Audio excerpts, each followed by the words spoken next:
Ja. Hoi, jongens en famkes. Ja. Hier ben ik al. Maar leuke filmpjes voor je. Want... ja. Het is nou... Tomketiet.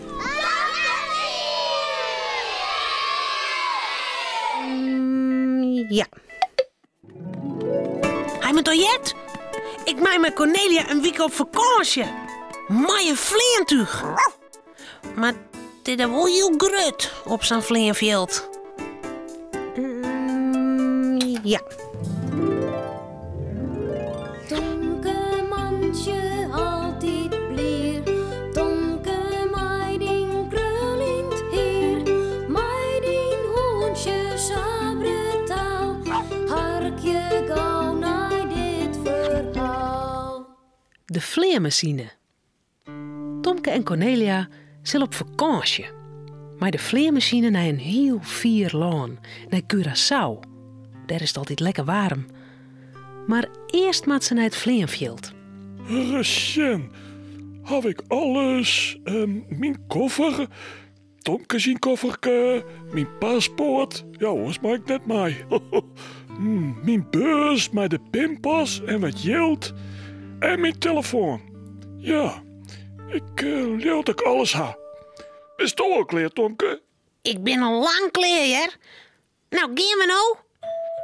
Oh, we stonden er door even ziepen dan, Tomke. Dan zet ik mijn zinnen hoe het verst op een holle. Tomke doet het doorriepen.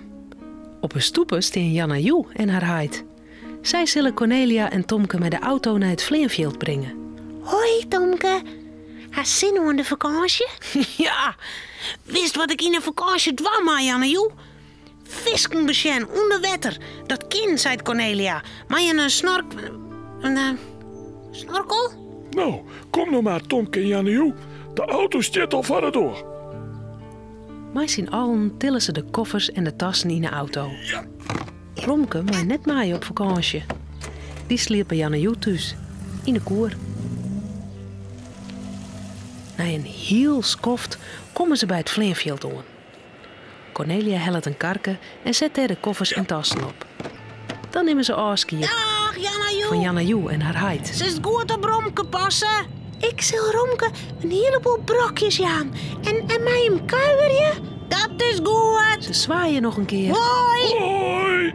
En dan rent Cornelia naar een grote hal. Wat is het daar drok.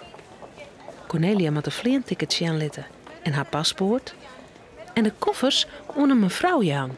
Vloep, daar kijkt het koffer van Tomke op een baan. Voort is zijn koffer. Weer binnen de vleermachines nou, Cornelia. Ik wil die vleermachines zien. Even geduld, Tomke. We komen samen bij de vleermachines. Cornelia brengt Tomke naar een hal met banken en stoelen. In de hal zitten hele grote ruten. En trot die ruten sjut Tomke het vleenveld. Oh, een vleermachine. En nog een. En nog een. Alle hier vleermachines, Cornelia. Zo, zet ik iedereen omheen. Ja, en daar gaat de vleermachine naar onderen. Oh, die is van de KLM. Ik denk dat wij in die vleermachine naar Curaçao gaan. Als de machine leeg en skin is, dan mag wij erin zitten. Nou, dat wordt het nog wel eventjes. Maar ik dan zo lang hier bloeien, Cornelia. Ik wil die vleermachines zo graag zien. Ja, dat is goed. Dan hel ik een bakje koffie. Net voor het rennen, Tomke. Nee hè, Cornelia. Ik sjuf voor het Ruud naar de vleermachines. Cornelia kijkt naar de bar om een bakje koffie.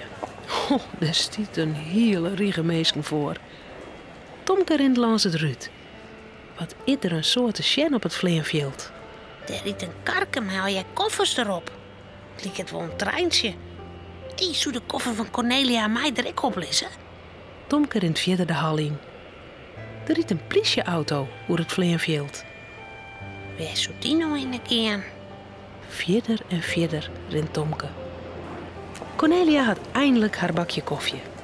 Ze rent weer om naar haar plak en sjut om haar hinnen. Nou, Tomke stiert toch wat Ruud naar de vleermachines te zien. Maar waar is er nou? Tomke! Oh, ik zie Tomke net meer. Oh, wat dom van mij om hem hier al in naar achter te letten. Tomke! Tomke! Waar bist u? Tomke is helemaal achter in de hal. Hij wordt een beetje bang. Waar is er? En waar is Cornelia? Hij shot alle mensen, maar geen Cornelia. Tomke zijn lippen begint te trillen. Cornelia. Cornelia. Cornelia, waar bist u?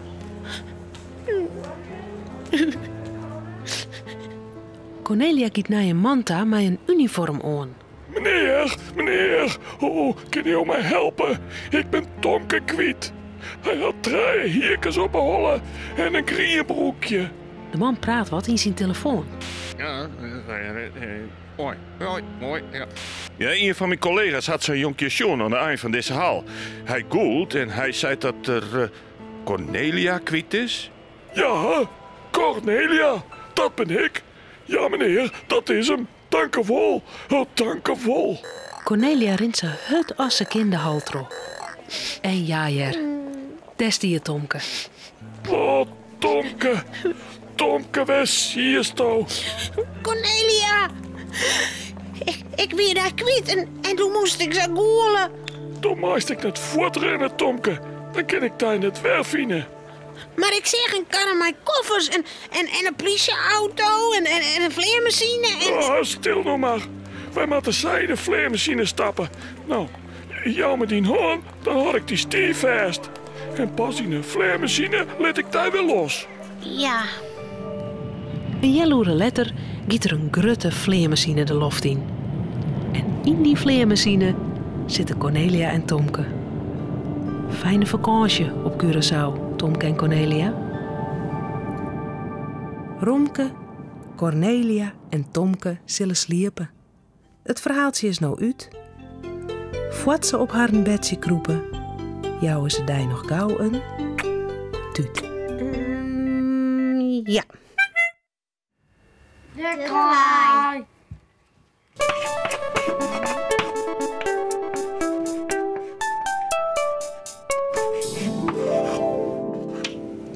Van kleintjes dingen meidje.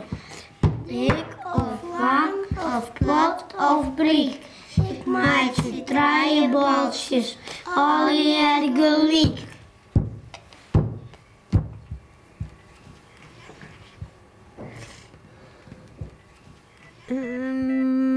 Ja. Paak is weer eens aan het vertellen. Een heel raar verhaal over een ezel die burgemeester wezen zou. Looi je hem dat?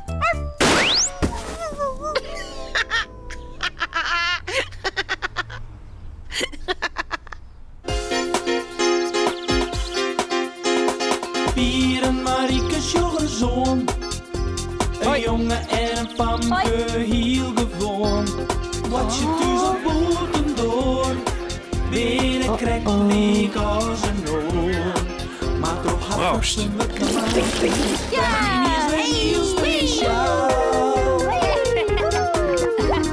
Fratsen, elke rij, kom maar mooi.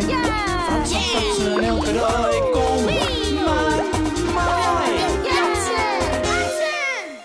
Een ezel als burgemeester. Als Pier en Marieke de 2 opzette vogels weer rondbrengen bij Marieke haar paken, gaan ze nog willen om de man van de gemeente, die het hem zo makkelijk bij de noos nemen liet. Hij vond Tjokwok net eens een gekke namen. Ik denk net dat dat mansje zo heel snoort weer. Nee, gelukkig net. Ons wie is plan echt net slagen misschien. Er werk je wel meer ezels bij de gemeente. Zo is het. Oh, dat valt wel wat daar.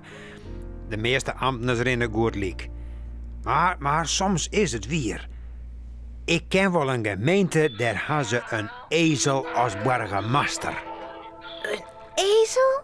Een echte ezel? Jazeker. En het bevalt nog goed ek. De meesten binnen net ontevreden. Dat leuk ik net. Waar is dat dan? Ik weet net correct hoe die gemeente jit. Het is hier ook net in de buurt. Maar wij willen het al weten. Vertel, Paken. Ja. Nou goed dan. Het is een oud verhaal. Het speelt in de tijd dat hier op het platteland nog wolven omstrunden. De stad kon ze net inkomen, want daar zit in die dagen een morren omheen. En bij de pratten stien altijd gewoon op wacht. De meesten in de stad moesten neert van wolven ha. Nee, logisch. Maar hier op het platteland hieß ze dus wol. Oh? En op een keer kwam de wolf op een eenzaam paard een ezeltje in. Hij sprong op hem ta en hij zou hem de straat afbieten. Maar de ezel raap gauw. Ja, do ziekest al een ongelukkige dag voor mij uit om mij deed te maken. Ja, ik zou krek naar de stad aan moest weten. We kunnen er burgemeester worden. Ja, ik maak je een heel soort kans, want ik steen boven op de lijst van kandidaten, maar nou komt je op mijn paard en gaat het hele feest net terug. Ja. Ja, dat kan ik niet ontwaan. Zei de wolf. Ja, dat kist wel. Zei de ezel. Sjoch, als ik mij nou weer rondloop als kandidaat en dan klimst bij mij op een reg en ik rijd die naar de stad, ja, dan zal ik een goed witsje voor die doen. Ik zal zeggen dat ze die nog beter nemen kunnen als mij en dan we stoelburgemeester. Ja, ja. Nou, je kan wel begrijpen, burgemeester worden, dat lieke de wolf wel wat. Dat hij sprong bij de ezel op reg en daar reden ze te gerre heen. Ik zorg het van me. Ja, het weer zelfs een apart gezicht. Dat doet ze bij de stadpraten aankamen wie het. Oh! Maar de ezel zei het je de man die op wacht stiene. Ja, Sjogris, ik ga hier een nieuwe kandidaat voor burgemeester. Ja, die matten je hem wel teruglitten. Dat kind net ons. Ja. De poortwachters lieten hem gaan. Ze kniezen maar wat. En dachten, hij moet het zelfs maar weten. Maar het zal hem net goed bekomen. Hoe zo net? Nou, harkje maar. De wolf riet de stad in op een reg van de ezel. Maar al gauw kregen de meesten hem in de gaten en rapen. Van alle kanten kwamen ze aanstoten met kneppels, heervarken en scherpe stokken. En ze joegen de wolf zo ongenedig op een beelig dat er net wist wat er kroepen zou. Hij vleegt terug stegen en gloppen en op het laatst bedarde er in de grijft. Mijn moeite had er de orenkant bereikt en is wij worden in het bosk. Oh, zielig. Helemaal net zielig. Hij hier eerst de ezel opfretten. Zo leuk is die wolf net, Jer. En het verhaal is nog net uit. Want ondertussen kuierde de ezel mooi terug. Verder de stad in. Hij kwam bij het stadhuis en daar werd er inhuldigen als burgemeester. De meesten wien erom wend dat het zagier. Het wiegel voor de zoveelste keer dat ze een ezel als burgemeester kregen. Oh, echt weer? Is het echt weer, Baken? Alle verhalen die ik je hem vertel binnen wie, dat weet je hem toch wel. Ja. Ja. Kom na je week maar weer. Dan vertel ik je hem nog zo'n weer verhaal. Als je hem het net leeuwen. Als je hem denkt dat ik je maar wat uit mijn dikke Thomas zit te zoeken. Ja. Dan mij ik wel thuis blijven. Nee. Nee, hoort na je wieken, Paak. Oh, nee, Wieke. Oh. Hoi.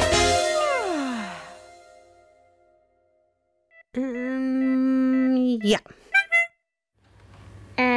Hoe gaat ik weer? Het aai.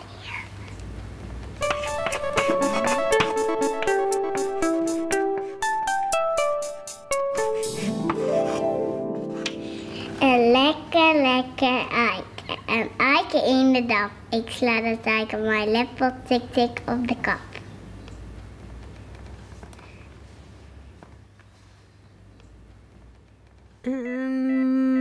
Ja.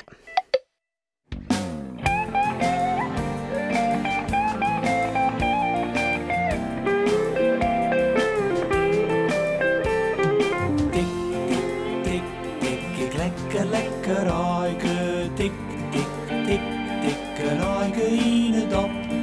Tik, tik, tik, tik, ik zag dat aike maaien. Tik, tik, tik, maaien leppel op de kop. tikkerde, tikkerde, tik. Ik lekker, lekker aike, tikkerde, tikkerde, tik. Een aike in het dop.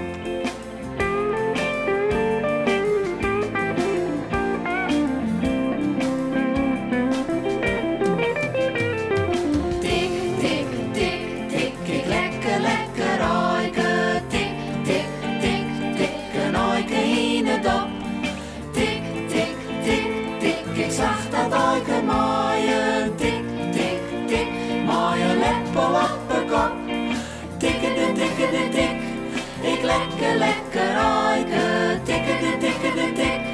Een aike in het dop.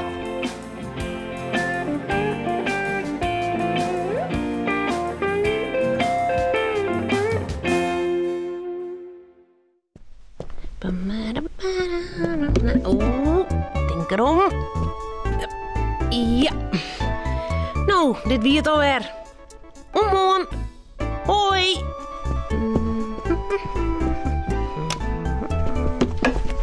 Auw! Nog.